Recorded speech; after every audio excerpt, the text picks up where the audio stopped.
سلام، مریم خلیلی هستم. خوش اومدید به کارگاه خودتون، کارگاه پارسین. امروز قرار اعمال لعاب به کمک پیستوله رو بهتون آموزش بدم. تا الان با انواع روش‌های اعمال لعاب آشنا شدید.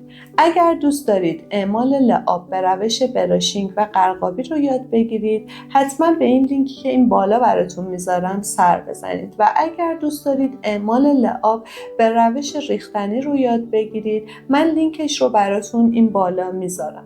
خب بریم سراغ بخش اولمون که آشنایی با پیستوله است. پیستوله مدل‌های مختلفی داره که پیستوله رایج پیستوله 3 تنظیم است که من هم از همون استفاده میکنم. پیستوله از این قسمت انتهایی به شلنگ هوا وصل میشه که شلنگ هم متصل به کمپرسور هوا و هوا از طریق این مجرا وارد پیستوله میشه و در نهایت از نازل پیستوله خارج میشه و همزمان رنگ یا لعاب رو که شما داخل کاستون ریختید، این هوا از دهنه پیستوله خارج میکنه و در نهایت یه رنگ پودری روی کار اجرا میکنه. مزیتی که اعمال رنگ با پیستوله داره اینی که شما کنترل بیشتری روی رنگ دارید و رنگ رو کاملا تمیز و یک نواخت در میاره. پیستوله 3 تنظیمه، همونطور که از اسمش مشخصه 3 تا پیچ داره که اگر شما یاد بگیرید که این 3 تا پیچ رو تنظیم کنید، هر جوری که دلتون بخواد میتونید لعابتون رو روی کارتون بپاشید.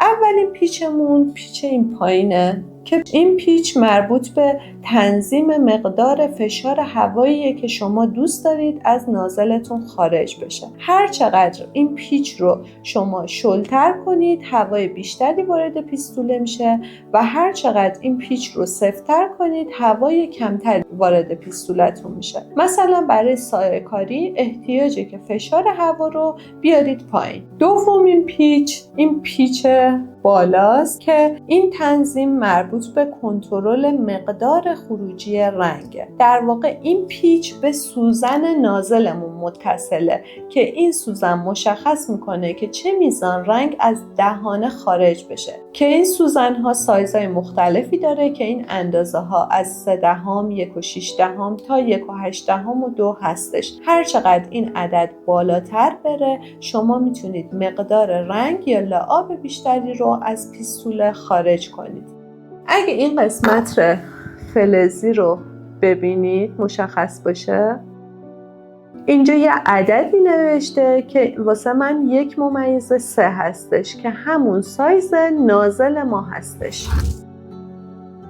هر چقدر این پیچمون رو سفت‌تر کنیم، مقدار رنگ کمتری از نازلمون خارج میشه و هر چقدر این پیچمون شلتر باشه، رنگ بیشتری خارج میشه. حالا بریم سراغ این پیچ کنار. این پیچ مربوط به تنظیم گستره پاششه. گستره پاشش چیه؟ زمانی که شما ماشه رو فشار میدید که رنگ یا لعابتون خارج بشه، شما با استفاده از این پیچ میتونید جوری تنظیمش کنید که گستره پاششمون بین 20 سانتی متر باشه یا نه بین 2 سانتی متر 1 سانتی متر باشه. در واقع شما زاویه پاشش رنگتون رو با این پیچ تنظیم میکنید که این بستگی داره که اجرای رنگ و لعابتون رو روی بدنه کوچیک انجام میدید یا بزرگ، یا حتی مثلا میخواید شاید سایه بزنید و مواردی از این دست. پیستوله بخش دیگه‌ای داره به اسم این ماشه. این ماشه ها 2 مرحله‌ایه. مرحله اول که نسبتاً راحت‌تر حرکت میکنه مربوط به خروج هوا. توی مرحله بعدی سوزن رو میکشه عقب و حالا رنگ یا لعابتون از پیستوله خارج میشه. در واقع توی گام اول خروج هوا رو داریم و توی گام دوم خروج هوا به همراه رنگ یا لعاب رو داریم. حالا توی مرحله دوم که ماشه رو تا آخر فشار میدیم، اگر ماشه رو کمتر فشار بدین رنگ کمتری خارج میشه و اگر تا آخر ماشه رو فشار بدید رنگ به طور کامل خارج میشه. یه بخش دیگه‌ای که پیستوله داره مربوط به قسمت رنگ و لعابمونه که این کاسه رنگمون رو که میتونیم رنگمون رو داخل این محفظه قرار بدیم. این قسمت کج پیستوله هم واسه آویزون کردن پیستوله است که بتونیم به صورت عمودی وقتی کاری پیش میاد وسط اعمال لعاب رو به صورت عمودی یه جا آویزون کنیم. پیستوله یه قسمت دیگه ای داره که این قسمت فلزی جلوشه که اگه این سریشو وا کنید شما میتونید این قسمت رو جابجا کنید به حالت عمودی و افقی در بیارید که در واقع حالتهای پاشششه که شما میتونید برای هر کاری مثلا اگه حجم بزرگی دارید و ارتفاع داره میتونید از حالت عمودیش استفاده کنید و اگه بدنتون مثل بشقابه میتونید از حالت افقیش استفاده کنید. حالا اگه این رو باز کنید این قسمت وسط دقیقاً سوزن نازلتونه که رنگ از این قسمت خارج میشه، رنگ یا لعاب، و هوا از این سوراخ‌های اطرافش خارج میشه که ترکیب این دوتا در واقع میشه پاشش رنگمون به صورت پودری. اگه تا الان هنوز عضو کانالمون نشدید خوشحال میشم که اون رو سابسکرایب کنید و این آموزش رو با دوستای هنرمندتون به اشتراک بذارید.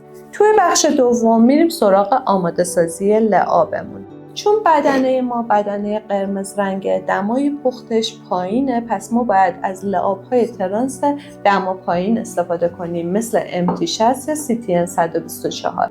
برای آماده سازی لعابمون چون من بارها بهتون آموزشش رو دادم فقط به توضیح اکتفا میکنم که باید مواد پودریمون رو با آب مخلوط کنیم طوری که دانسیتش بین 135 تا 143 باشه. اگر راجع به دانسیت اطلاعات کافی ندارید پیشنهاد میدم که به این لینکی که این بالا براتون میذارم سر بزنید تا اطلاعاتتون کامل بشه. بعد اینکه لعابتون آماده شد حتما اون رو از الکمش رد کنید تا هیچ ناخالصی وارد پیستولتون نشه. اینجوری ما حتما یه لعاب خیلی تمیز داریم.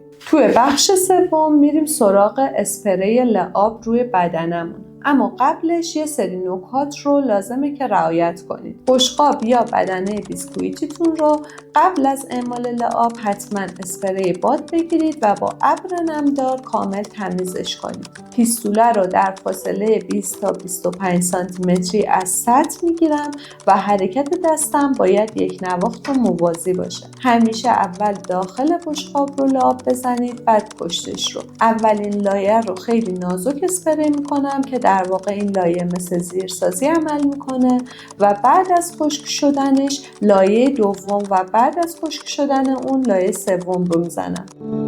معمولا 2 یا 3 لایه نازک خیلی بهتر از یه لایه عمل میکنه. حواستون باشه که اگر احتیاج هست روی کار دست بکشید تا حباب هوا نباشه و سطحش صاف و یک دست بشه و یادتون نره که حتما قسمت رینگ بشقاب رو تمیز کنید. خب حالا بریم سراغ اعمال لعاب با پیستوله.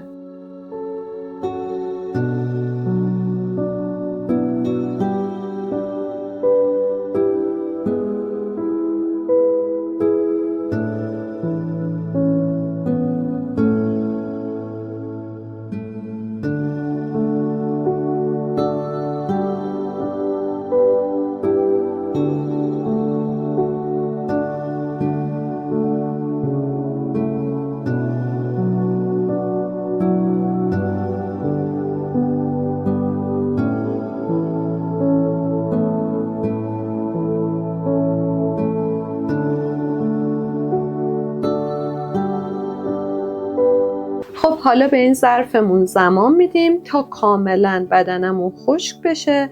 بعد داخل کوره قرارش میدیم. دمای پخت کورمونم توی این مرحله همون دمای پخت لعابمونه که واسه من 950 تا 980 درجه هستش. توی بخش چهارم میریم سراغ شستشوی پیستولمون. همونطور که میبینید اول مخزن رو خالی میکنم و بعد با آب تمیز میشورمش. بعد اتمام لعاب زنی خیلی مهمه که پیستوله رو سریع تمیز کنیم تا لعاب خشک شده داخلش جمع نشه و سوزنش نگیره. بعد که تمیز شستیم مخزنمون رو یه مقدار آب تمیز داخلش میریزم و پیستوله رو روشن میکنم و اونقدر ماشه رو میزنم تا آب از نازلش خارج بشه و مجراهاش رو کامل تمیز کنه. بعد اینکه دیگه فقط آب تمیز از نازل پیستولمون خارج شد، همه قطعات رو خشک میکنم، دوباره سرراهمش میکنم.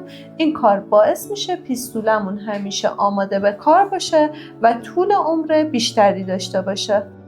همونطور که دیدید غلظت مناسب لعاب، تنظیم درست پیستوله و همچنین شستشوی مناسب پیستوله باعث گرفتن نتیجه عالی میشه.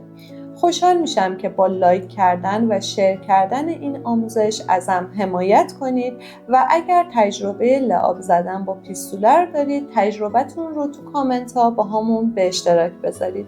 پس توی ویدیو بعدی میبینمتون.